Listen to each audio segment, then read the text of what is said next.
ଆଗକୁ ରଜ ଆସୁଛି ଆଉ ରଜରେ ତ ଆମେ ବିଭିନ୍ନ ପ୍ରକାର ପିଠା କରି ଖାଇଥାଉ। ସେଥିପାଇଁ ମୁଁ ଆଜି ଆପଣମାନଙ୍କ ପାଇଁ ରଜରେ ବନେଇ ଖାଇବା ପାଇଁ ଗୋଟେ ବହୁତ ହି ବଢ଼ିଆ ପିଠାର ରେସିପି ନେଇ ଆସିଛି। ବହୁତ ହି ଫ୍ଲେଭର ବାଲା ସବୁ ଜିନିଷ ଦେଇକି ଆମେ ବନେଇଛେ। ସାଧାରେ ମୁଁ କରିନି, ମାନେ ପୁରା ସିମ୍ପଲ ହେଇନି। ପିଠାଟା ବହୁତ ହି ଟେଷ୍ଟି। ଆପଣ ରେସିପିଟାକୁ ପୁରା ଦେଖନ୍ତୁ ଆଉ ଭିଡ଼ିଓ ପସନ୍ଦ ଆସିଲେ ଲାଇକ୍, ସେୟାର ଆଉ ସବସ୍କ୍ରାଇବ୍ ନିଶ୍ଚିତ କରିବେ। ଏଠି ଦେଖନ୍ତୁ ଆପଣମାନଙ୍କ ପାଇଁ ନେଇ ଆସିଛି ରଜ ସ୍ପେଶାଲ ପିଠା। କରିବା ବହୁତ ହି ସହଜ। ଆଉ ଭିଡ଼ିଓଟି ଭଲ ଲାଗିଲେ Soumya Sucharita creative soul Odia cooking ଚ୍ୟାନେଲକୁ ସବସ୍କ୍ରାଇବ୍ କରିବାକୁ ଜମାରୁ ଭୁଲିବେନି, ଏମିତି ବଢ଼ିଆ ବଢ଼ିଆ ରେସିପି ଦେଖିବା ପାଇଁ। ବିରି ଚାଉଳରେ ଏତେ ଟେଷ୍ଟି ପିଠା ହେବ ଯେ ଆପଣ ଯେପର୍ଯ୍ୟନ୍ତ ନ ଖାଇଛନ୍ତି ସେ ପର୍ଯ୍ୟନ୍ତ ଜାଣିପାରିବେନି। ତ ଥରେ ରେସିପି ବନେଇକି ଦେଖନ୍ତୁ। ଏଠି ଦେଖନ୍ତୁ ମୁଁ ନେଇଯାଇଛି ଏଠି ଅରୁଆ ଚାଉଳ। ଏଠି ଅରୁଆ ଚାଉଳରେ ଯଦି ମେଜର କହିବେ ତାହେଲେ ଏଠି ମୁଁ 500 ଗ୍ରାମର ନେଇଛି। ଆଉ ଚାଉଳକୁ 3-4 ଘଣ୍ଟା ହେଲା ଭିଜେଇ ଦେଇଥିଲି ଆଉ ଭଲସେ ଭିଜି ବି ଯାଇଛି। ତାକୁ ଧୋଇ ନେଇଛି। 3ରୁ 4 ଥର ଆପଣ ଚାଉଳକୁ ଧୋଇ ନେବେ। ଏଠି ବିରି ବି ସେମିତି ମୁଁ ଏଠି 300 ଗ୍ରାମର ବିରି ନେଇଛି। ଆମେ ଯେଉଁ କଡ଼େଇ ପିଠାଟା କରିବା ଏଠି ବିରି ଚାଉଳର ମାପଟା ଟିକେ ଭଲ ରହିଲେ ତ ପିଠାଟା ଆମର ନରମ ଆଉ ଟେଷ୍ଟି ବି ହେଇଥାଏ ଆଉ ସଫ୍ଟ ବି ହେଇଥାଏ। ଏଠି ଦେଖନ୍ତୁ ବିରିକୁ ବି ମୁଁ ଏଠି ଚୋପା ଲଗା ବିରି ନେଇଥିଲି। ଚୋପା ଛଡ଼େଇକି ଆକୁ 4-5 ଥର ଭଲସେ ଧୋଇ ନେଇଛି। ଏଠି ଦେଖନ୍ତୁ ଗୋଟେ ଗ୍ରାଇଣ୍ଡର ଜାର୍ ନେବା।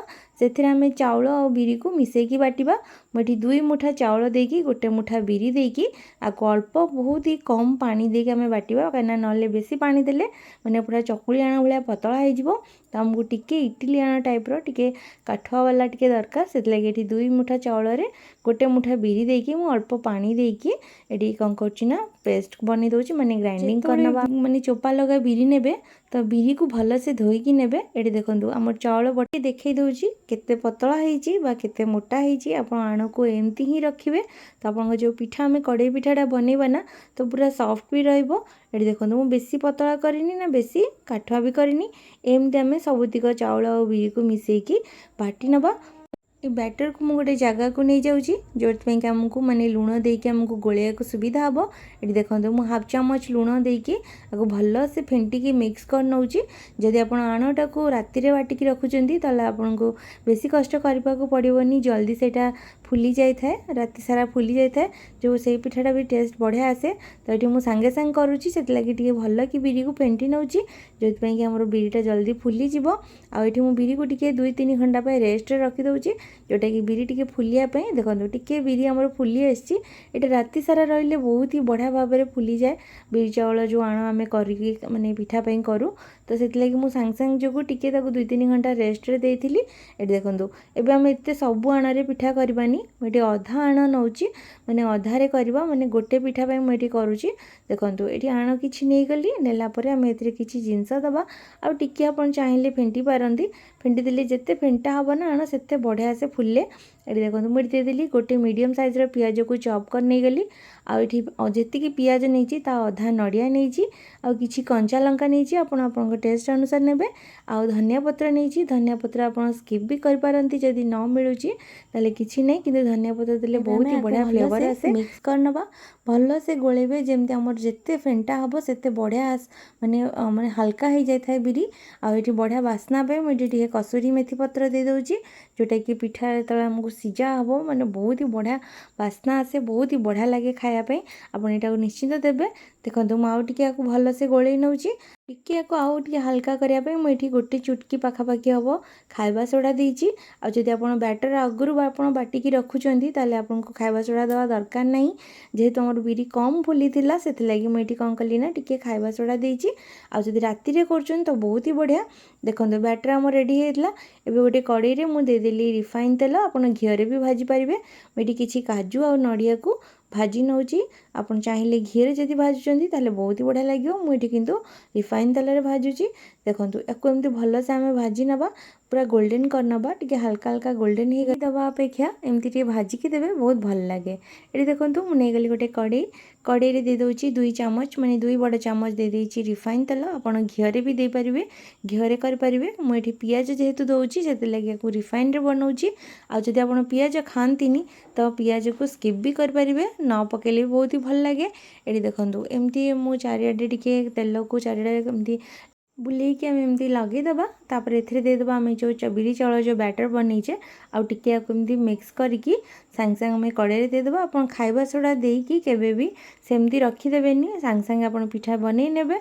देखंतु एठी आम कौन कले ना कड़े भल से गरम होता मुझे हाई फ्लेम रे आण को देदेली देकी एठी घोड़े दौची 2-3 मिनिट पर आम एमती ढांकुणी घोड़े रखीदबा।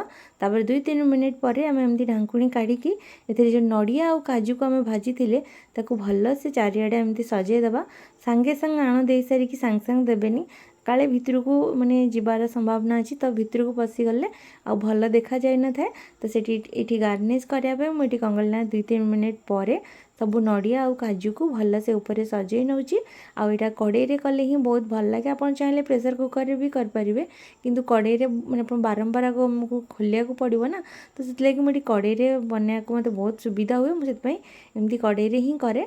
तो देखो काजू और नड़िया को भल से माने गार्निश करने एवं आम आपको घोड़े देबा आहरी 5-6 मिनिट पर आम एमती घोड़े रखा।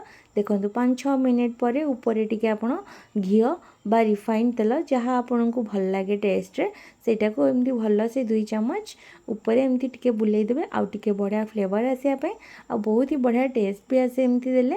देखो मुझे माने चारिआडे देदेली 2 चम्मच देकी पुणी आम आउ 5 मिनिट 5-6 मिनिट लो फ्लेम रे एमती आम करवा।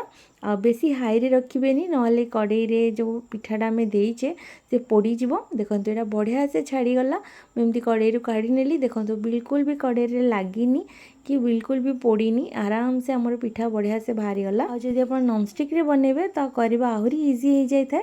एबे पिठा पूरा गरम अच्छी एबे आम आपको काटी पारिबानी टिके ठंडा हवा को दबा 2-3 मिनिट पर जब पिठा ठंडा हो जाऊँगी तो आपको आराम से काटिकी खातु समस्त को खुआतु।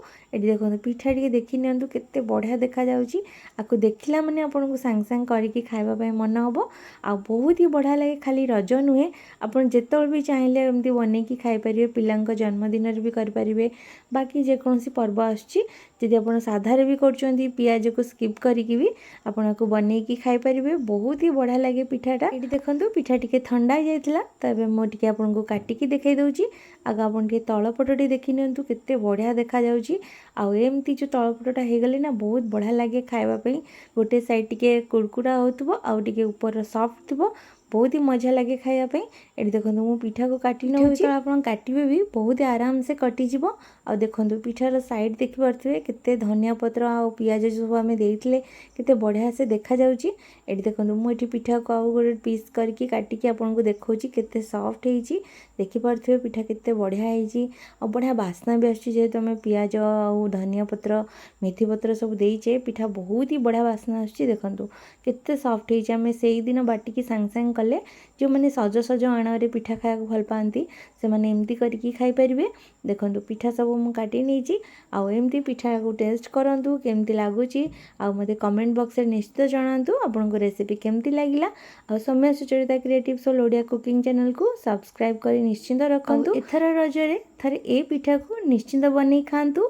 आपन समस्त को हैप्पी रज रहुची पुणी देखा गोटे नेक्स्ट वीडियो रे से पर्यंत समस्त को राधे राधे। आ एथर रजरे आंब काकरा करने जमार भूलें चैनल रे शेयर करची आपन चाहिए वीडियो टी देखि पारिबे।